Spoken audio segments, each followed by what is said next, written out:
people, the good guys and the bad guys. Those that follow the virtuous life, and those that don't care at all for it, and they're in conflict.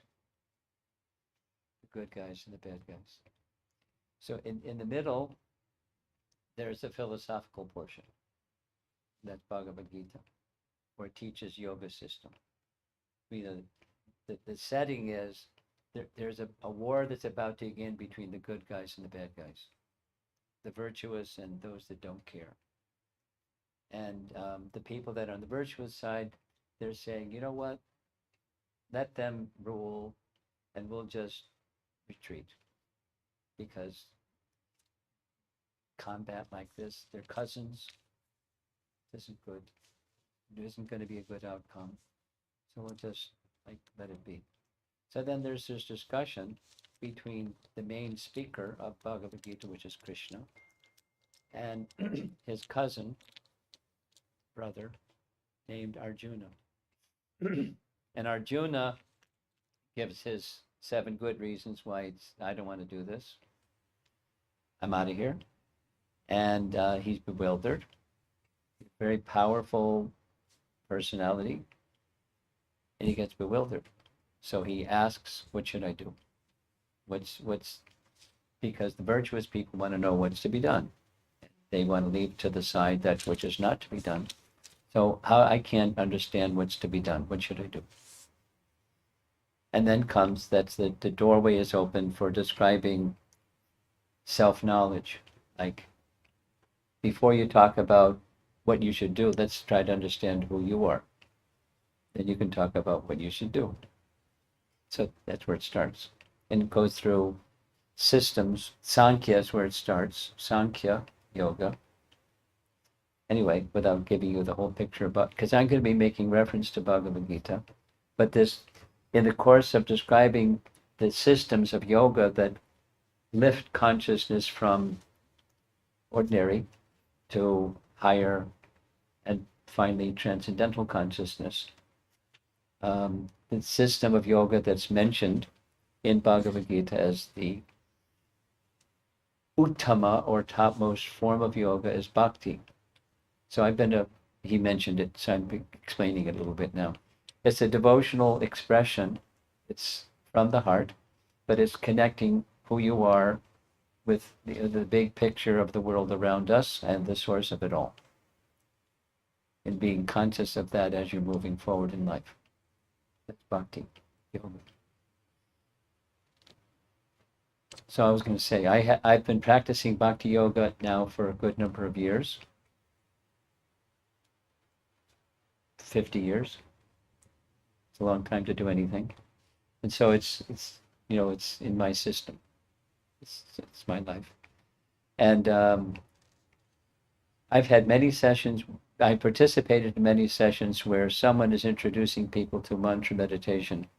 And I've never had such an experience as I just had this evening. It's really nice. And you all were very kind to get into it. Okay.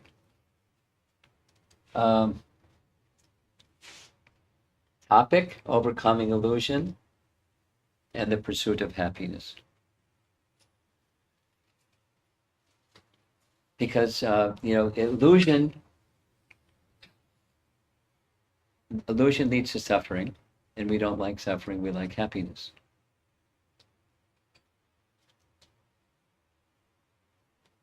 I'll say something. I'm going to go off over here for a bit.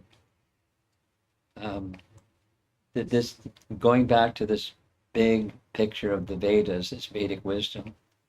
The Vedic wisdom teaches something similar to but different from what Buddhism teaches. And what Buddhism teaches, to those of you who are a little familiar with Buddhism, Buddhism teaches that the root cause of suffering is desire. Root cause of suffering is desire. So you want to become free from suffering? Become free from desire. How do you become free from desire? There's 2 main things. I'm keeping it simple. The 2 main things are frame your life in a quality of goodness. starting with nonviolence, compassion, mercy, truthfulness, cleanliness, knowledge, symptoms of the quality of goodness, and frame your life in the quality of goodness. That's on the outside. And then to maintain that and sustain that in the inside, be in the moment. Mindfulness. Phrase comes from Buddhism, because the past is gone and the future hasn't happened yet, and who knows, it may not happen. So be in the moment. Be in the moment and be in the moment and live your life being in the moment, because go more little, scratch a little bit at the surface, that's all there is. There's a Sanskrit phrase, Kshanik Vijnanavad. For those of you from India, you know these terms. Kshanik means a moment, like the blink of an eye. That's how long a kshanik is. And consciousness is momentary. And so be in the moment, and when you become really proficient in not being in the moment, the desires that haven't happened yet and the ones that didn't go as well as you hoped them to go in the past become very quiet, and you're just in the moment. And then what happens? Ready? You go on the other side of the moment. And what's on the other side of the moment? Nirvana. Enlightenment. Nirvana in Sanskrit means cessation of material existence. Your material existence is over in that state of nirvana. And that's the method for becoming free from suffering, because suffering, the root cause of suffering is desire. Become free from desire by those two things. Okay, now pause. And this is overcoming illusion. I wouldn't normally speak like this, but just driving onto campus, this is a really impressive campus. Honors to all of you for being part of it. It's a nice place. Prestigious place.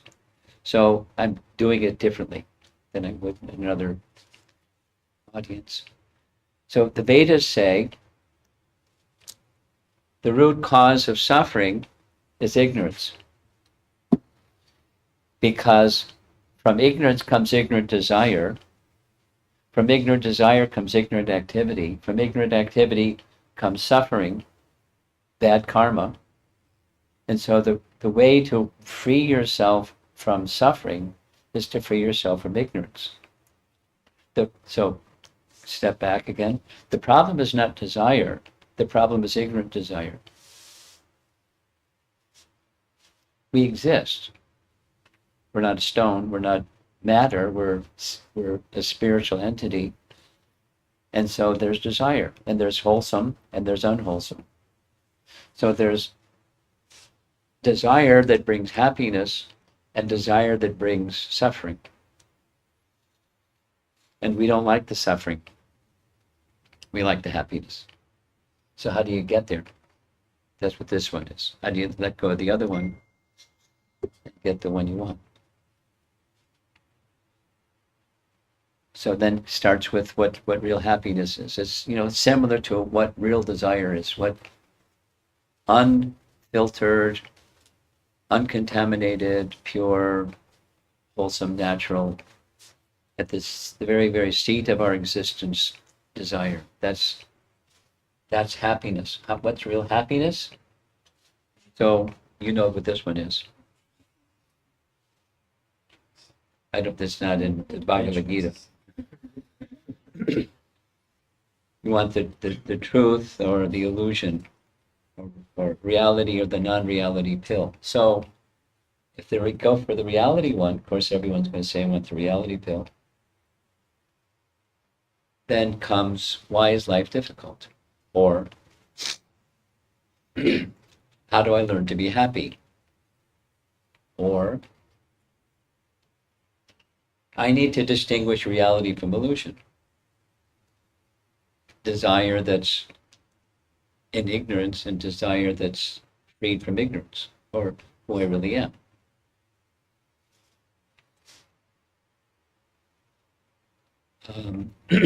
A term, you may have heard this before, the term that this painting is meant to illustrate is Maya. In Sanskrit, Ma, it means not, and Ya means this. So Maya means to accept that which doesn't exist to be what exists. And to what exists doesn't exist. Diluted by the influence of Maya,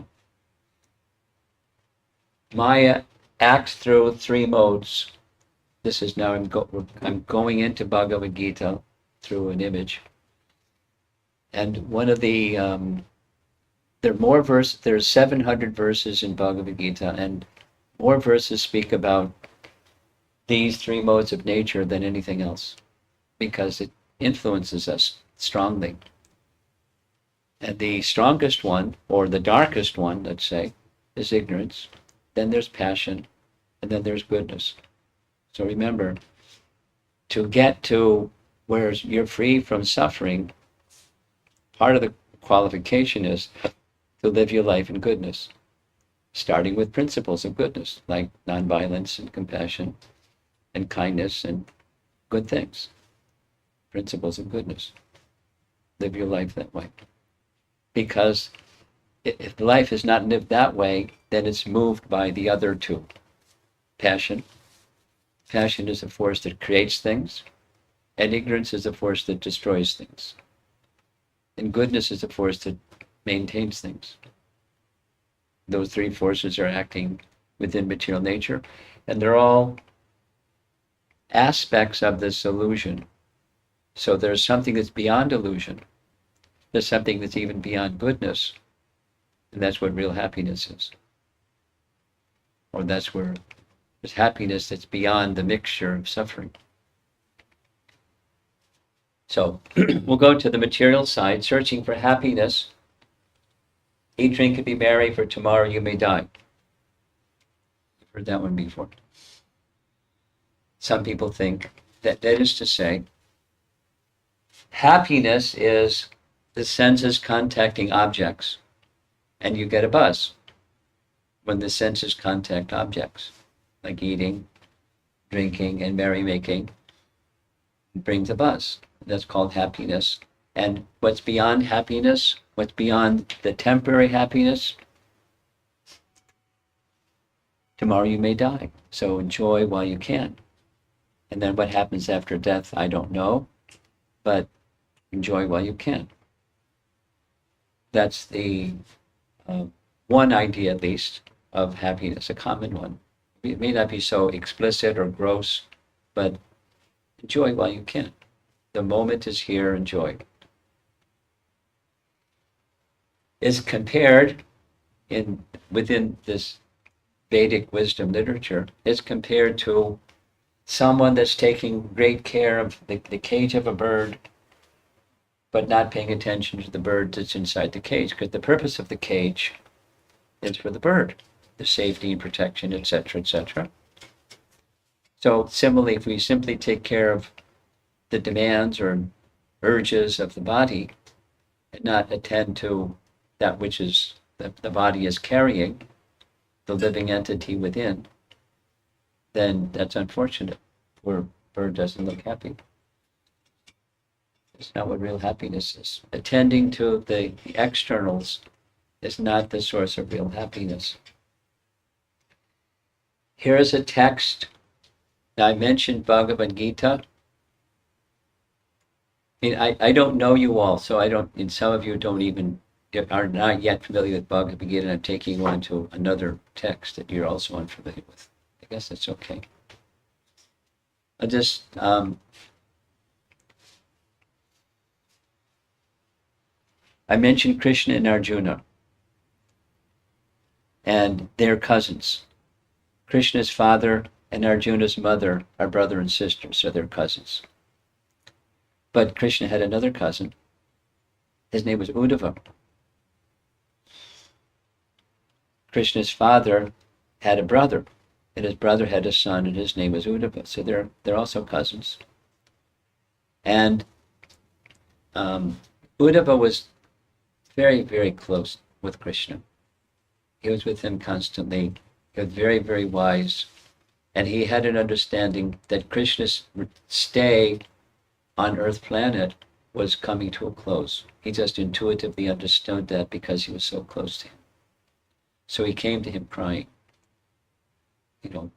like a very wise man, feeling the anticipation of separation. Take me with you. Wherever you're going to be going, take me with you. And if you're going to depart, please give me some instructions that I can hold on to and take shelter of. Like that was the mood. And so he's giving him let go of illusion message. A conditioned soul undergoes great trouble to obtain a little happiness.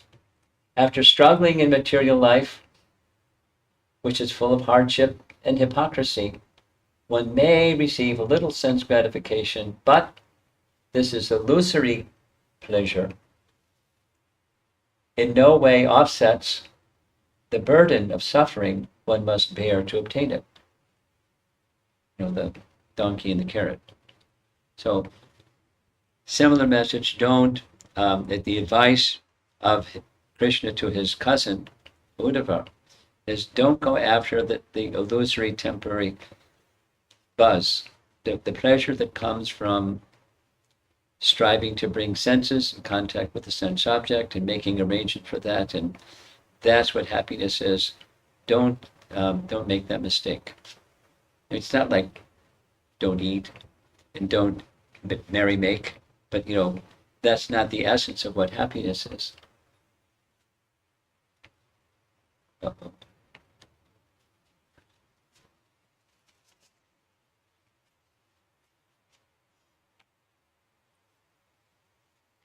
Because indulgence can lead easily to greed, and I'm sure some of you know all of this statistics about how much of the resources of Earth planet people are using today. Environmentalism. Something like the rate at which the resources of Earth are being used, we need about 2.5 Earths. We don't have 2.5 Earths, so there's fighting over resources. It goes under different names, but there's fighting over resources. And poor Earth is not having a good time. The part of the teaching of the Vedas is when there's exploitation of Earth's resources, then Earth restricts her resources. Or take the other way. When people live a life in goodness, in respecting nature and respecting others, Earth supplies abundantly or restricts. So greed doesn't lead to a happy long-term situation. There's one Earth, and I spent some time studying this. Probably many of you here have also. The solution of going green is insufficient because greed still exists. You may recycle and not contaminate and things like that. I'm just going to tell a story. A friend of mine was a professor at a university in Tennessee, and he was the mechanical engineer department head, and he was coordinating a group of engineering departments that were working on energy supply. He shared this with me. He quit his job because one of the things they found out with nuclear energy is they would take the nuclear waste, put it in capsules, seal the capsules, drive the capsules from Tennessee to West Virginia in the hills, and then dig a big hole and put it in a hole and seal up the hole. But they found out that the capsules were leaking. Radioactive stuff was going into the water table. So they were deciding what to do. And he said it was no question what to do. You stop production until you figure out a way to not have the radioactive material, how many years it becomes radioactive contaminated. And the water table isn't just in West Virginia, it goes all over the place. They couldn't stop because there was economic interest from this side, that side, so they kept producing. He quit. So dealing with nature in a mode of goodness way is important, because especially if you're thinking, the goal is to know who you are,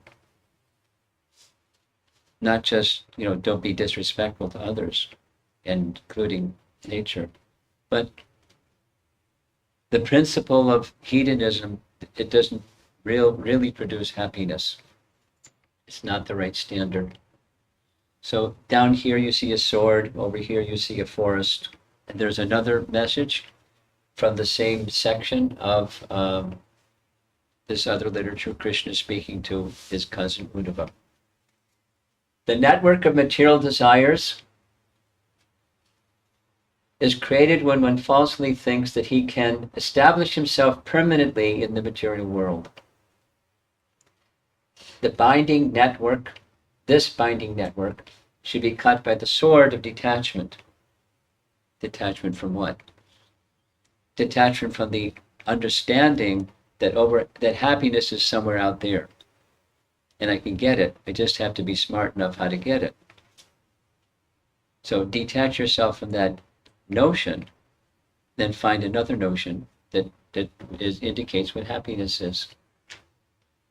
Otherwise, one will be forced to wander in the illusory network of Maya. There's that name again. See the spelling. With no understanding of liberated life on the spiritual platform. So this is the distinguishing illusion from reality. Look, here's Bhagavad-Gita message. An intelligent person does not take part in the sources of misery, which are due to contact with the material senses. O son of Kunti, that's Arjuna, that's his mother. O son of Kunti, such pleasures have a beginning and an end, and so the wise man does not delight in them. The happiness is not out there somewhere. You just have to be clever enough and swift enough and capable enough to make the mix work so it spells happiness. So it's Bhagavad Gita's message is, that's not wise, that's illusion. Here's another text. This is a young boy. Those of you from India, you know who this is. This is Prahlad, just 7 years old, speaking to his father. One is happy as long as one does not endeavor for happiness, semicolon. As soon as one begins his activities for happiness, his conditions of distress begin. Meaning, well, yehi samsparsha ja bhoga, dukkha yonaya evati. That's Bhagavad-Gita. Samsparsha ja means senses contacting objects. Bhoga means you want to enjoy. And dukkha means the opposite, suffer. The anticipation of enjoyment from the senses contacting objects, and there's that buzz is what happiness is, brings suffering. This is the Buddhism. The root cause of suffering is desire. This is speaking of this kind of desire. Happiness is out there. The negative, you're negating that happiness is within. It's already there. But we're so accustomed to looking for it elsewhere, we lose track of what real happiness is and where and how to find it. It's within. Keep going. By its nature, sense pleasure mandates renunciation of enjoyment. Even if you don't want to, how much indulgence in the senses can you manage? if we attempt to have pleasure constantly, it becomes repulsive. So you have to stop. It's just built into the system. So what is that you spiritual happiness is, real happiness is, once you start, it just grows and it grows and it grows and it's ever expanding. And that's the happiness that is within, but it needs to be uncovered, or we have to remind ourselves what it is and how to contact it. That's yoga. Connecting with that place of consciousness. Dushparena analena cha. Anala means fire. Dushparena analena cha. So, lust, or the mode of passion kind of happiness, looks attractive, but it's never satisfied. Enough is never enough, and it burns like fire. Howdy. Krishna. See.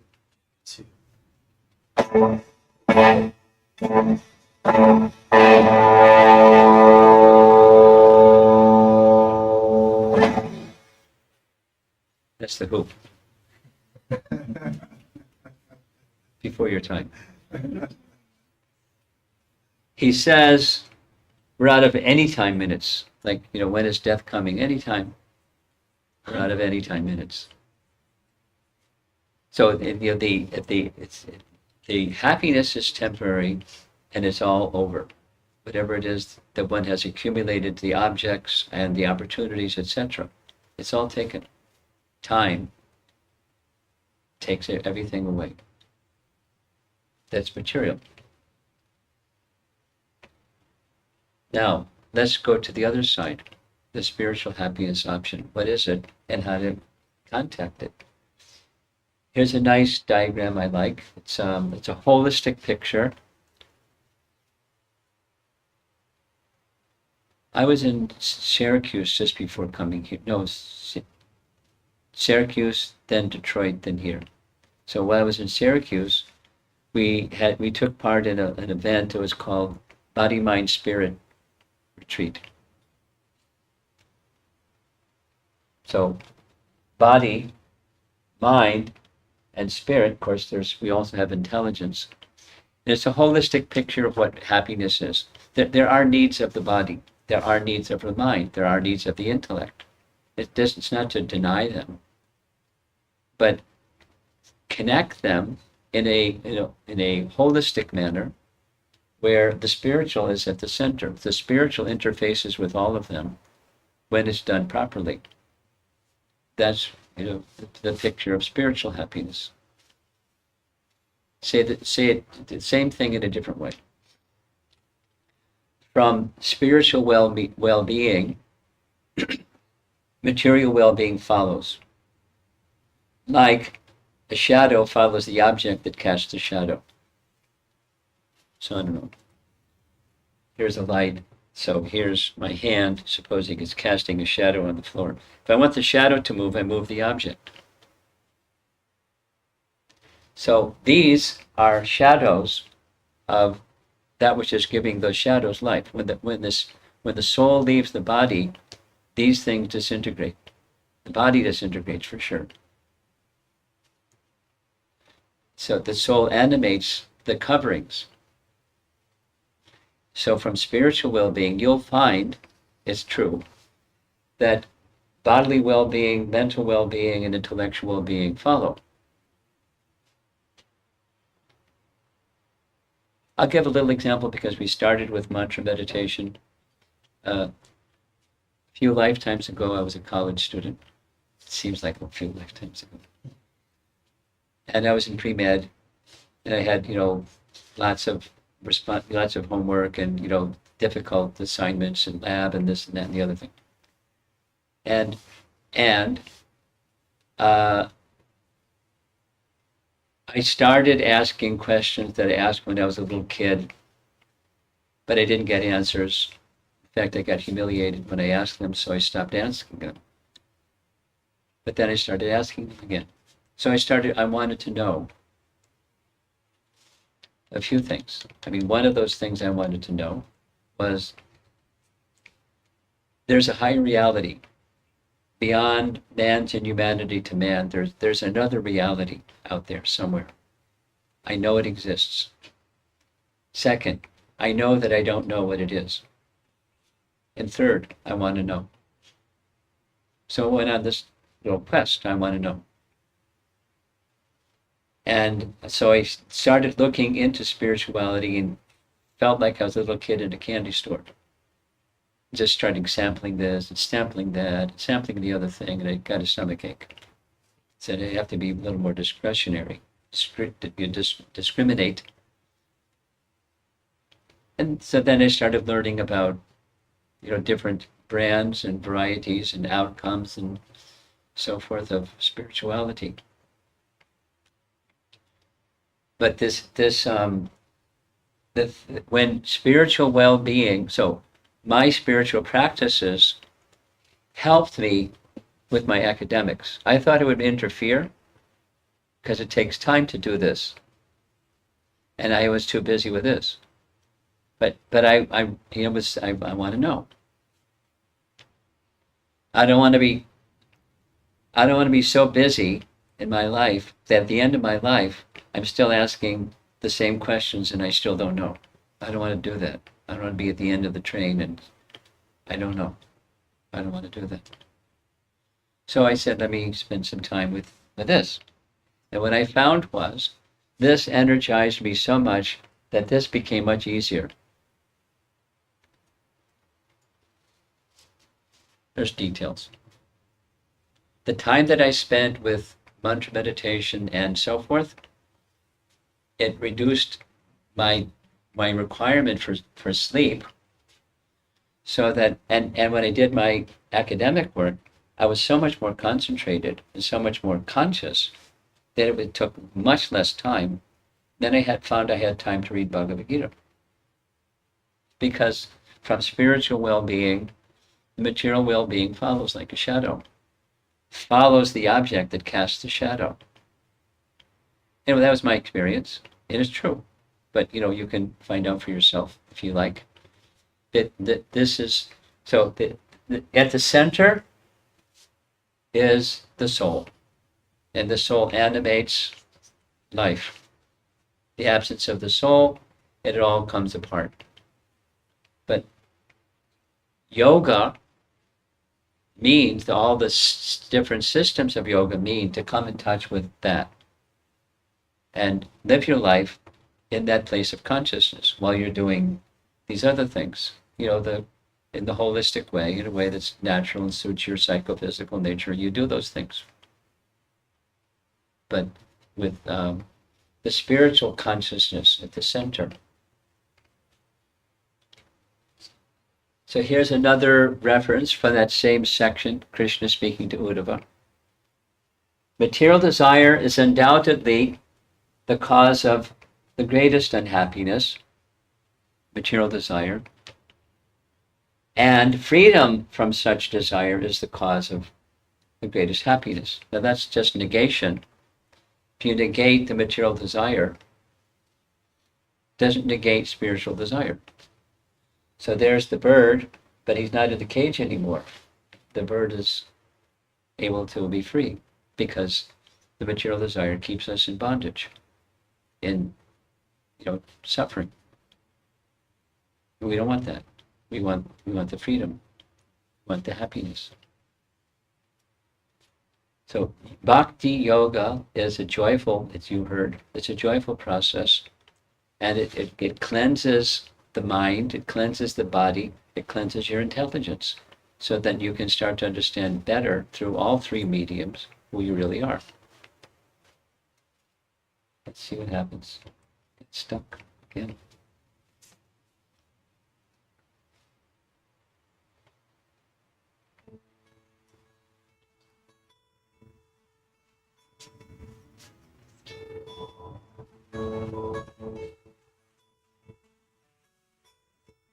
Recognize?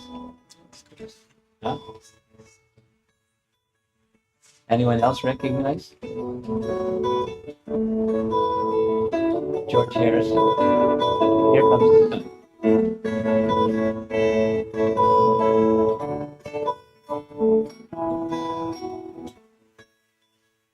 Goes on.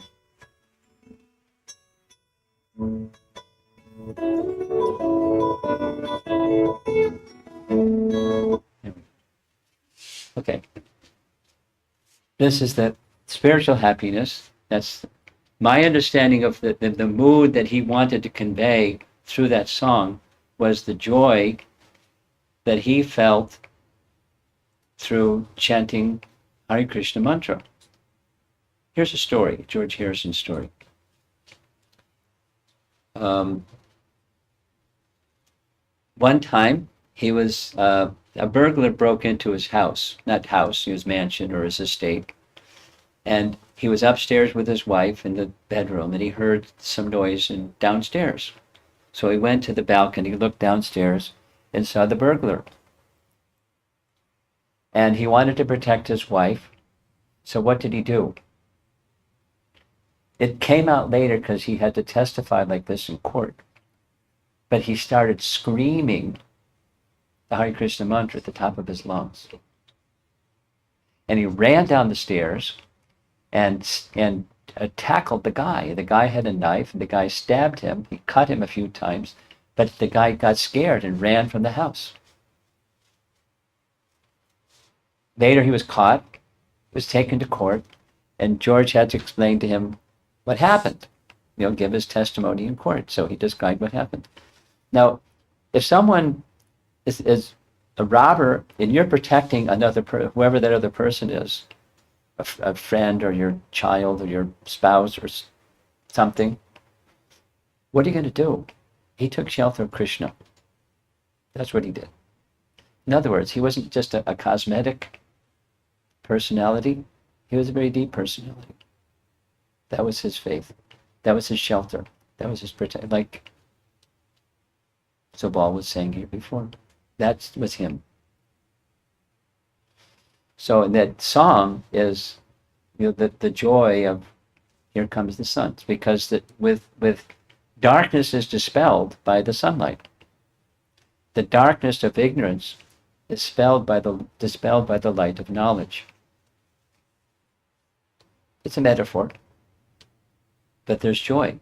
The song is meant to convey that. So here, Bhagavad-Gita, a liberated person is not attracted to material sense pleasure, but is always in trance, enjoying the pleasure within. Mentioned already. If we're looking for pleasure out there, we're ignoring or in ignorance of the pleasure, the happiness, the true happiness that's on a spiritual plane that's within. Yoga is meant to direct us to that happiness that's within. And it requires recognizing the impermanence and the short-sightedness and the sources of misery that come from the happiness that looks like it's out there. Doesn't mean you turn it off. Just means you understand when you're moving through the world, what's the longer term and deeper purpose of all those things. So, in this way, the self-realized person enjoys unlimited happiness, for he concentrates on the Supreme, because that's what yoga means. Yoga, commonly yoga is taken as asanas. You bring your yoga mat and take a yoga class and do your asanas together. That system is part of an eightfold yoga system that's chapter 6 Bhagavad-Gita. Chapter 6 Bhagavad-Gita doesn't teach you asanas. It teaches principles. And the principles of, going back to the diagram, the body is meant to discipline the body and bring the mind and the body in harmony with one another, and then gradually further stages of that eightfold yoga system. And yoga means linking with the Supreme. That's where that process goes. Here's another Bhagavad Gita verse. Look. This is the self-realized person sees the self by the pure mind and to relish and rejoice in the self, in that joyous state when is situated in boundless transcendental happiness, realized through transcendental senses, established thus, when never departs from the truth, and upon gaining this, he thinks there is no greater gain. Being situated in such a position, one is never shaken, even in the greatest difficulty. In this body, mind, spirit event in Syracuse, the title was Art of Meditation, Overcoming Negative Emotions. That was what we did for 2 days. And the final session was, there were breakout groups, and people could choose their negative emotion that they wanted to overcome. And the one that, there were 2 groups because there were so many people who were in anxiety, stressed out. It's a negative emotion. Overcoming anxiety. It's a negative emotion. Here it is. Even in the midst of the greatest difficulty, one is never shaken. But yet, if you don't have shelter, then you're going to be shaken. I like this story of George Harrison. He wanted to protect his wife, and there's a burglar down there with a knife in his hand. What are you going to do? He had shelter, and he was protected. He had that faith, and that's what he acted from that place, from his heart. And I don't know, when the guy ran, maybe he thought he was crazy or something. That is not necessarily he's stronger than him. He's a burglar. George Harrison isn't a weightlifter. He's not a muscle guy. He's a musician. But he ran. So it's not always going to work like that. But at the point I wish to make is, when there's a place of shelter, then difficulties shrink. They become far more manageable. When your consciousness is elevated, difficulties are bumps in the road. And your consciousness is down, the bump in the road looks like a mountain and very oppressive. This indeed is actual freedom from all miseries arising from material contact. It's not stop material contact. It's not negation. It's elevation of consciousness. And when consciousness is elevated, then you have a different perspective on the bumps in the road. Or what's the consequence of material contact? What can I expect from it? Okay, this is our last slide. The conclusion of Bhagavad-Gita, Krishna speaks like this. Arjuna, as I mentioned, Arjuna wanted to know, what do I do? Here's the situation. There's the good guys and the bad guys. And it looks like it's going to be a big conflict. I don't know what to do. So he gave some teachings in yoga. And at the end, this is what he said. Deliberate on this and decide what you want to do, whatever you wish to do. Free will can be covered or dictated to by our involvement in matter. Suppose, like a burglar or somebody that has an addiction. They can't help themselves. They're just impelled by their conditioning of their life. But they don't have to choose that. And so similarly, if we want to go from where we are to a place of higher consciousness, then we have to let go of some stuff and accept some stuff, some higher consciousness stuff, and let go of things that are sources of misery. And it's not being involved with eating or drinking or having a nice time. It's not doing those things as to be discarded. It's the consciousness behind those activities. The who we are consciousness. And what's the purpose behind those activities? What's the higher purpose behind those activities? So that's what Bhakti is teaching. That's what real happiness is also meant to help us at least gradually understand and adopt a lifestyle that moves in that direction. And mantra meditation gives some life to that direction. It gives basis and support for that direction. So there's the mode of goodness part. That's universal. In any wisdom literature is going to speak about mode of goodness life. And then what goes at the center? What's the consciousness lifting feature of any practice, discipline, or teaching? So knowledge of Bhagavad-Gita, but it's not just information kind of knowledge, it's who you are kind of knowledge. And then living that way. And then the mantra meditation has the effect of awakening that joy that's within, which was what Sabal was doing in a short period of time. He did a fantastic job. So I'm done with my little talk. Let's see if there's some discussion. 8 o'clock.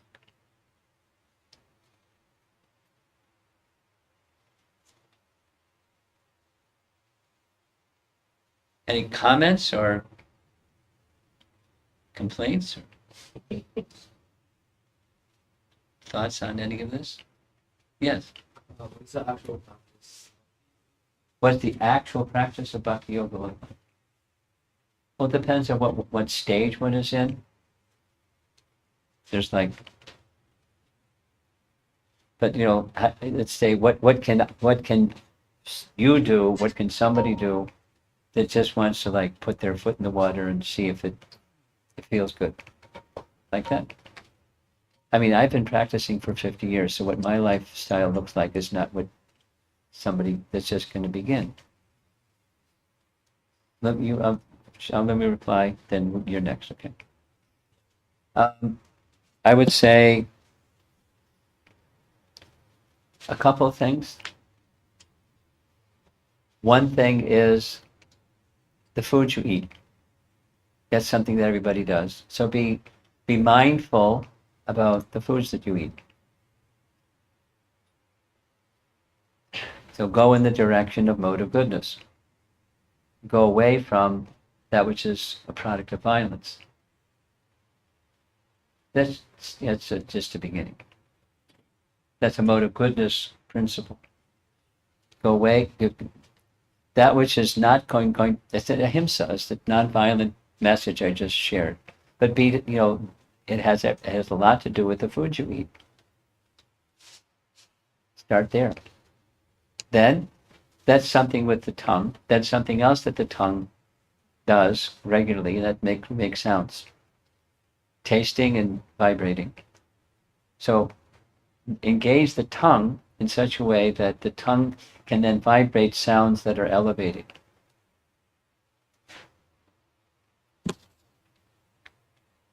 Like that one.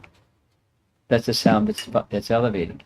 Or, along with your texts that you're studying in school, take 5-10 minutes, whatever it is, and start vibrating, reading aloud, becoming familiar with the message of Bhagavad-Gita, because that's also the same kind of a sound.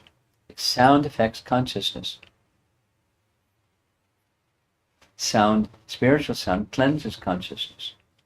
And then little by little, it's like the sun rising. Little by little, as the sun rises, darkness is dispelled and light goes on.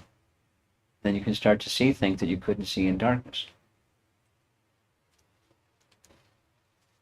That's a starting point. Sound vibration and the food you eat. And then, another principle, something that will help support those two, is association. Seek association of persons that are wholesome.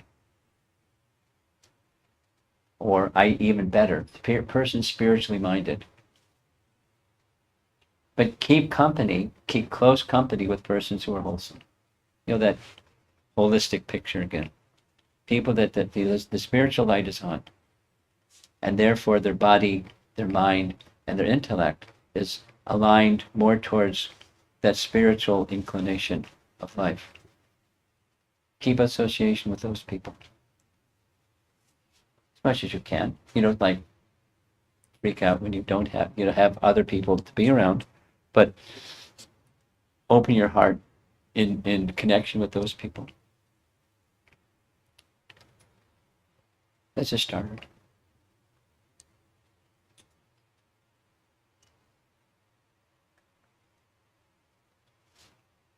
Be inquisitive. I want to know. And don't just take somebody's word for it. Experience it. Go ahead. Yeah, so I feel like in the last decade or so, there's been an increase of interest, particularly in the West, in like mindfulness, these sorts of practices. Sure.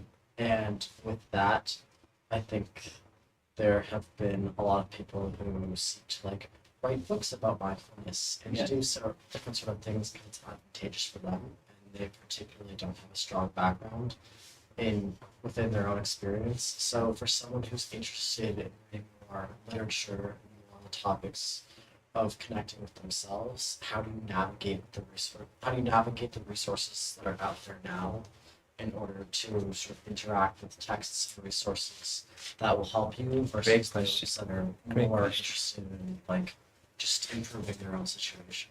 What you're saying is what I said, the kid in the candy store. When you start going into the spiritual marketplace, there's a lot of stuff out there. And it can make your head spin. So, keeping it simple.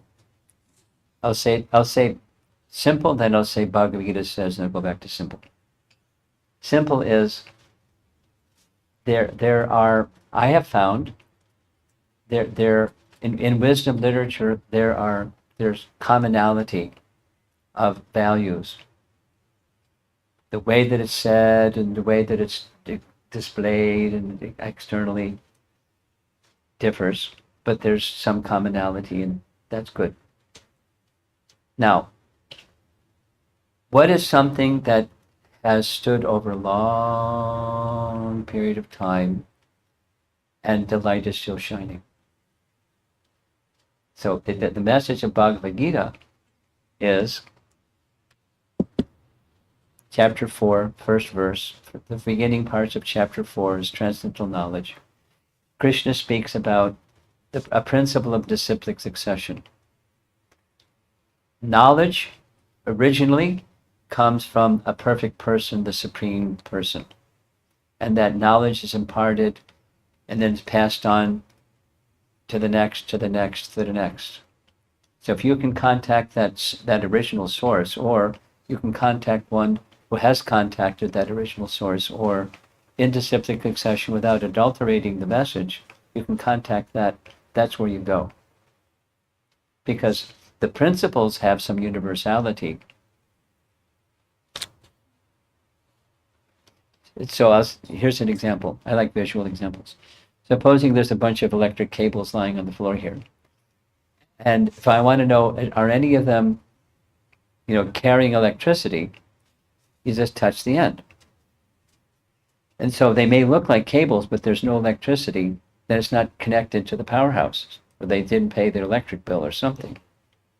But when it's plugged into there's the unbroken line of teachings and teachers is going to deliver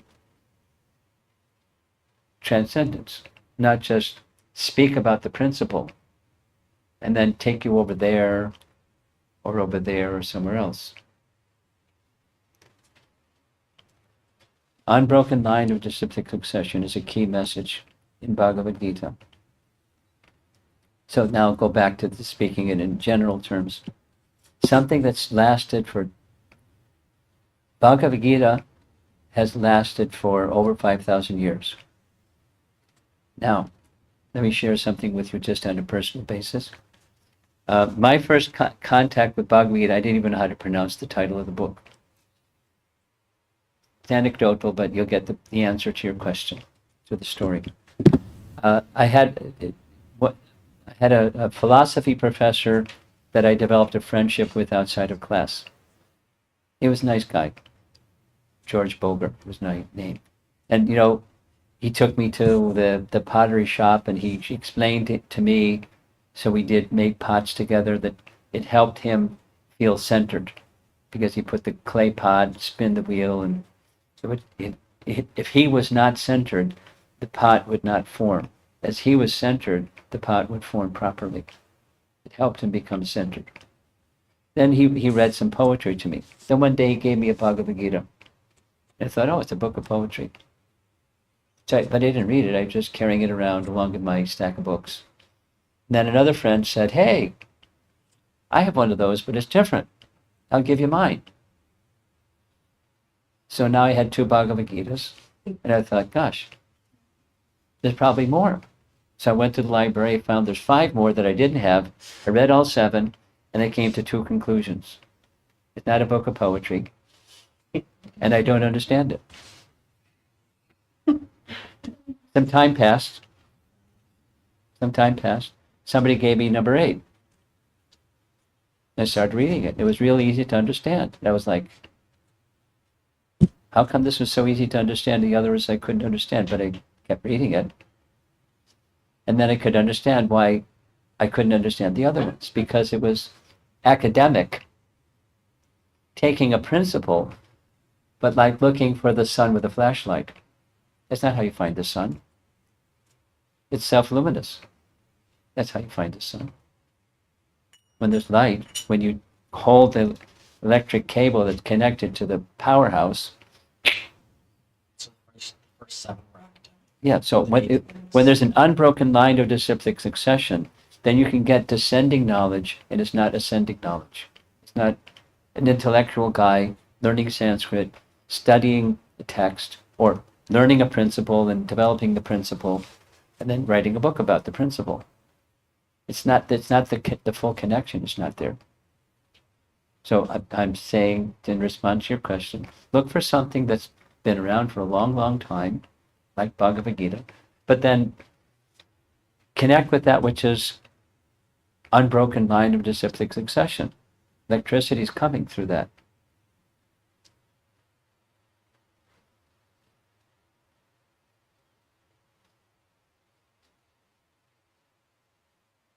The mindfulness principle doesn't change. It's just properly applied, which is what your question is. How do I know how to properly apply it?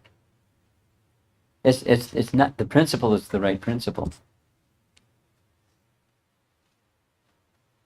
It's the mode of goodness instead of passion and ignorance. Because passion is what hasn't happened yet, and I want to make it happen. And ignorance is, oh, it didn't go the way it could have gone. So you lament over the past and hanker over the future. You're not in the moment. So be in the moment, because that's what you have. Yeah. So what helps you be Practice. doing it right? How you feel it.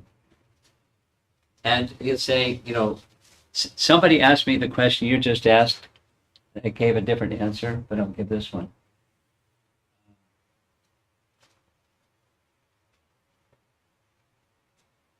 I hope you don't mind Sanskrit. I'll explain the Sanskrit. Anyabhilasha shunyam jnana karma dhyanavartam. What does that mean? Abhilas means desire. Anya abhilas means other desire. And shunya means zippo. Void, nothing. Shunya. Buddha's teaching is shunyabad. This is Sanskrit. It means a teaching. Abhada means a teaching, a doctrine of shunya. So other desires become zippo. But then there is desire. What's that desire? So the Sanskrit, I'll say, I don't need to give you the Sanskrit. It means you at the core of your heart, you want to connect with that which is the source of everything. And that source of everything ultimately is the person. And I want to connect. I don't have that realization right now. But I want to make that connection. That's yoga. And the other desires, they gradually subside. Doesn't mean I stop the activity, but the desire to find happiness in some other way than this internal happiness. So there's a cultivation. How do you get there? You practice it. Practice.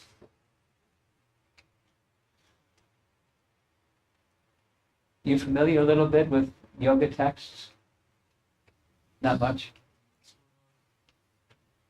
I won't bore you with Sanskrit anymore. There's a teacher that teaches about yoga. Patanjali Yoga Sutras. She's not ignorant. She'll tell you Patanjali Yoga Sutras. So he says practice has 3 parts. You wanted to know how you get there. Practice. The 3 parts. Anything that is a valid practice has 3 parts. 1, every day. 2, sustained over a period of time. Not just today and then maybe sustained over a period of time, every day. And the 3rd thing is, but there's some confidence that it's going to take me to a good place. Now there comes his question. How do I get that confidence? It's going to take, because I don't know yet. There's lots of ideas out there floating around. But practice is where, so they connect with that which has an ancient tradition and the light's still on over all that long period of time. That's a good place to go. To at least inquire, should I invest some faith in this thing? But practice is how you get to the place where you want to go. There's some amount of letting go of things that you're stuck. Comfort zone, they call it. You have to let go of the comfort zone and go into something that may make you a little uncomfortable because you don't know yet. Not there yet. But I practice it every day for a sustained period of time with some confidence it's going to take me to a good place. And you practice and practice. There's the saying, practice makes perfect. There's another saying. Practice something replaces the conditioned tendency and it becomes your second nature. My nature might be I get angry. It's not, but my nature might be I get angry. Or maybe somebody what's saying. So they can practice not being angry, but you have to connect that not being angry with something that's higher consciousness. Genuinely, factually. Then you can get there by practice and having shelter. That's why Bhagavad-Gita is there. Gives that picture. It's a really good GPS.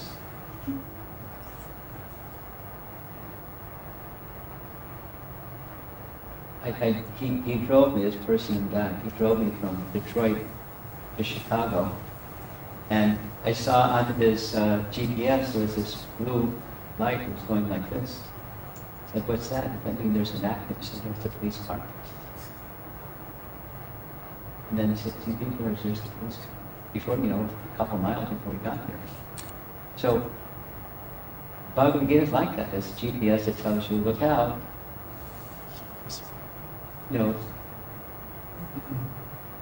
Stay in the middle of the road. If you start to get off, it'll make a little beep, beep, beep, beep. So it'll keep you on course. Wisdom literature will keep you on course, then you practice it. With the proper teaching, not just the 7 others that were given by scholars.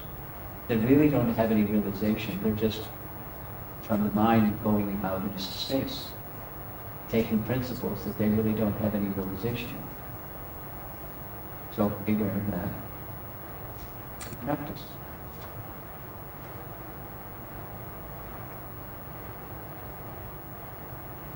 I would say, mindfulness of what? It's a principle. let's get real. Mindfulness is what? So if you have a place of shelter, what is? Then you can stay with mindfulness. If you don't have mindfulness of what, it is not going to stick.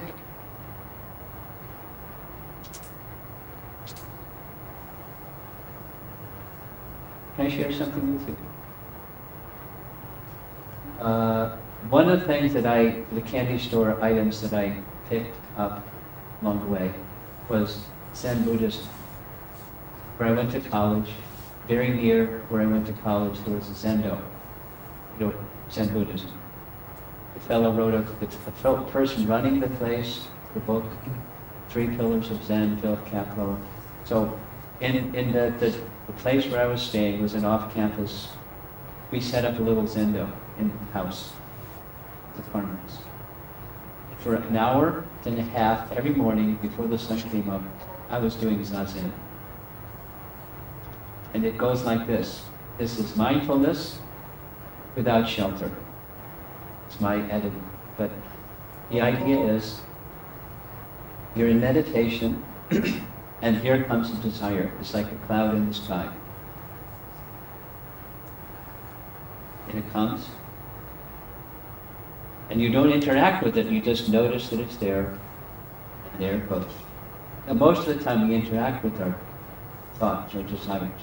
It becomes us.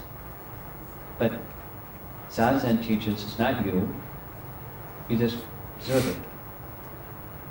And then after some time, the clouds stop, it becomes a clear sky. And then you start to recognize I'm the observer, not the observed.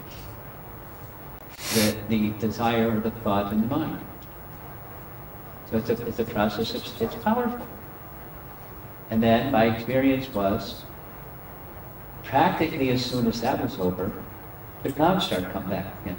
It was like, business as usual again. Which taught me, it's not natural. I need something where I can connect my consciousness with that which I really am and it stays with me all day long. It was subjective. No one said,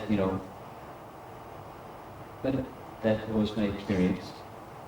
So then I went to sound meditation. 4 different mantras I was chanting.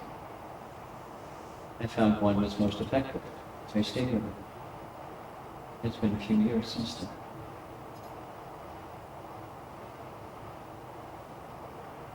So, how to get to that mindfulness is practice with something that's genuine, and you do it every day for a sustained period of time. You get some realization, something will happen. If it's genuine, something will happen.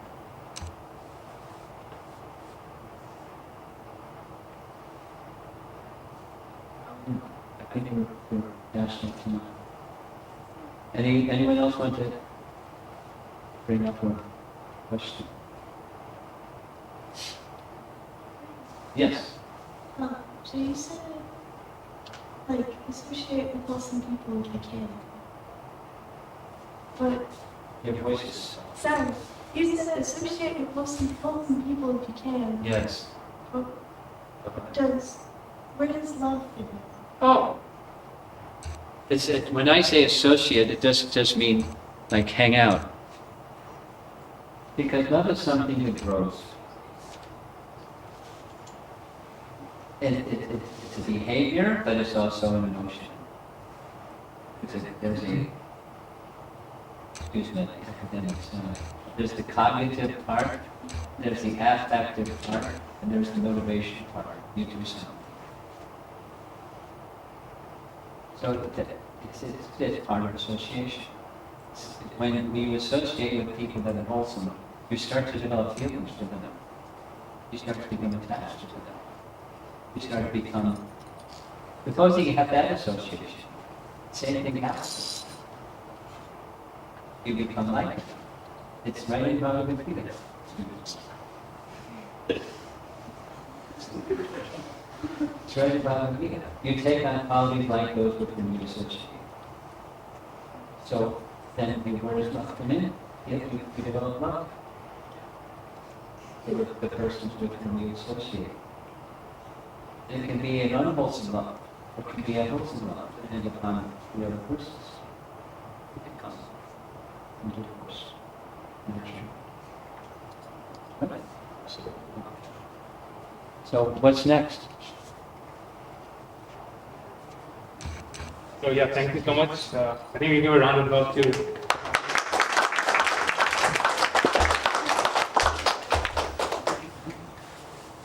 Something I'd like to do, if it's okay. No, I brought some nice food. So, when I was in Detroit, I had 4 boxes and they're all gone. When I got to Chicago, they gave me a box. So I think I don't have enough.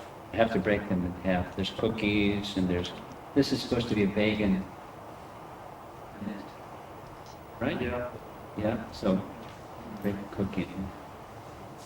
So, just come around and give you some.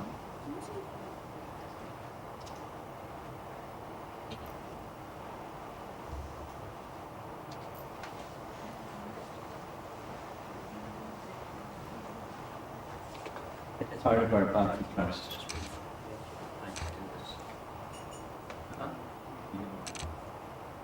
Yes, no, yes.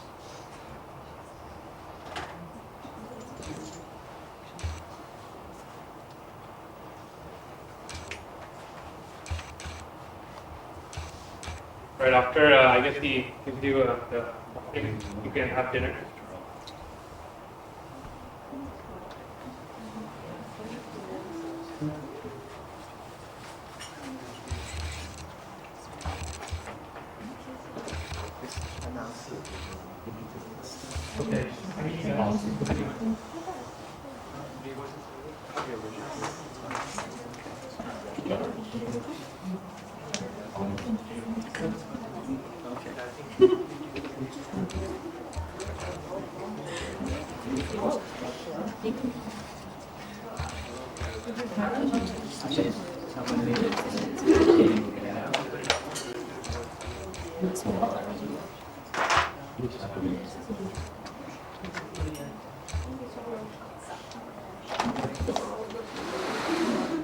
Yeah, thank you.